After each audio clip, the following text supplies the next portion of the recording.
बोलने से ज़्यादा खुद पर ध्यान दो। महात्मा बुद्ध ने क्यों कहा? महात्मा बुद्ध का कथन बोलने से ज़्यादा खुद पर ध्यान दो आत्मज्ञान और आत्मनियंत्रण के महत्व को दर्शाता है। यह उपदेश हमें इस बात की याद दिलाता है कि यदि हम अपने भीतर के विचारों और भावनाओं को समझने और नियंत्रित करने में सक्षम नहीं हैं, तो हम अपने शब्दों और कार्यों में भी संतुलन नहीं बना पाएंगे। इस विचार को समझने के लिए हमें महात्मा बुद्ध के जीवन और उनके उपदेशों पर गौर करना होगा। नंबर 1, आत्मनिरीक्षण और आत्म जागरूकता। महात्मा बुद्ध ने जीवन के दुखों और उनके कारणों पर गहरा चिंतन किया था। उनके अनुसार दुख का मुख्य कारण अज्ञानता और हमारे भीतर की इच्छाएं हैं। यदि हम लगातार अपनी इच्छाओं और भावनाओं को बाहर व्यक्त करते हैं तो हम कभी भी अपनी आंतरिक स्थिति को ठीक से समझ नहीं पाएंगे।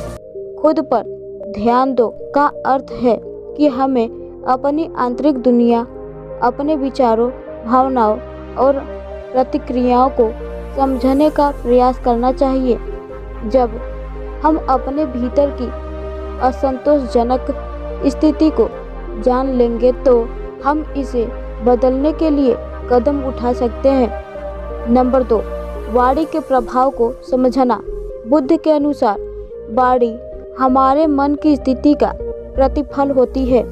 हम जो बोलते हैं वह हमारे विचारों और भावनाओं की स्थिति का प्रतिबिंब होता है। यदि हमारी मानसिकता अशांत है तो हमारे शब्द भी असंतुलित होंगे। इसलिए बुद्ध ने यह कहा कि जब तक हम खुद पर ध्यान नहीं देंगे तब तक हमारी वाणी भी नकारात्मक और हानिकारक हो सकती है। उनके अनुसार शब्दों का सही उपयोग तभी संभव है जब हम अपने भीतर शांति और संतुलन स्थापित करें। इसके लिए हमें अपनी वाणी का संयमित उपयोग और सच्चाई पर आधारित बोलने की आदत डालनी चाहिए। नंबर 3, आत्मनियंत्रण और मानसिक शांति। बुद्ध के उपदेशों का एक मुख्य उद्देश्य आत्मनियंत्रण और मानसिक शांति था।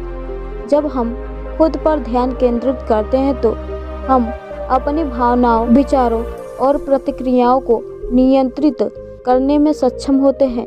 यदि हम अपनी वाणी को बिना सोचे समझे व्यक्त करते हैं तो हम न केवल अपने लिए बल्कि दूसरों के लिए भी समस्या उत्पन्न कर सकते हैं।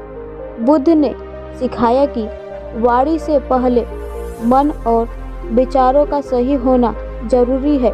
यदि हमारा मन शांत और संतुलित है तो हमारी वाणी भी सच और प्रभावी होगा।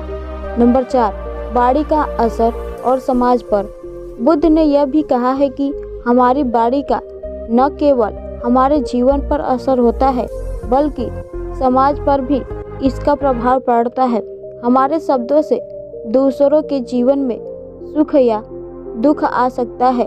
अगर हम अनावश्यक या गुस्से में आकर बोलते हैं तो इससे समाज में और रिश्तों में दूरी उत्पन्न हो सकती है। इसलिए बुद्ध ने यह उपदेश दिया कि अपनी वाणी से पहले हमें खुद पर ध्यान देना चाहिए।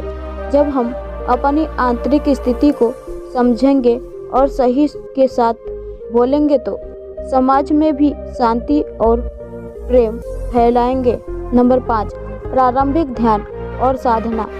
बुद्ध के अनुसार खुद पर ध्यान देने का एक महत्वपूर्ण तरीका ध्यान और साधना है। ध्यान के अभ्यास से व्यक्ति अपने मन और विचारों को नियंत्रित कर सकता है।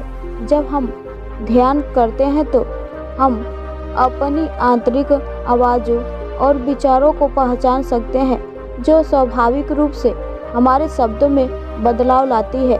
ध्यान करने से हम अपने भीतर की शांति को महसूस कर सकते हैं और फिर वही शांति हमारे शब्दों और कर्मों में परिलक्षित होती है। निष्कर्ष, महात्मा बुद्ध का यह कथन बोलने से ज़्यादा खुद पर ध्यान दो हमें यह सिखाता है कि हमें अपनी आंतरिक दुनिया को समझने और नियंत्रित करने का प्रयास करना चाहिए।